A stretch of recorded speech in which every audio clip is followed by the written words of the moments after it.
I can still remember the day that I got home. I was in first grade, and my mom was in this giddy mood, and she says to me, "Maria, we're moving to Rome." And in my 6-year-old brain, I'm like, "What's Rome? And do they have Scooby-Doo there?" And that was the beginning of my trajectory as a third culture kid. Sad thing, they did not have Scooby-Doo in Rome, but that was hardly a problem. I think that the experiences that I was able to garner from all of the moves that we had were key in developing and helping me develop this love, this passion for people, for interpersonal intelligence, for communication, for actually what makes people tick. I can tell you I was at 9 different schools in a matter of 12 years. So I was the new kid every couple of years. And daunting as it was, I started figuring out how to do it.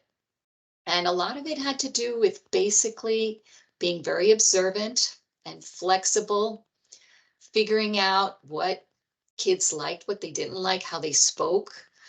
At one point, I had gone to one place where kids would use profanity, and then I moved to another place where that was kind of seen as not very nice. So even there, I could tell what language you could actually speak. These are really important third culture kid skills. If you read about third culture kids, you'll see that these are very important skills: the adaptability, the observation, leadership skills. But they're skills that probably many of us have lived empirically. How many times have we had to move to a different city or a different company where there's a different corporate culture, or had to move from a team to another team? These are all of the skills that we use in order to be able to be effective in the new environment that we're in.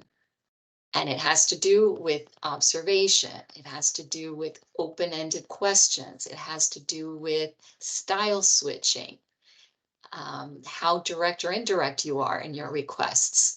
So all of these things are what make up interpersonal intelligence.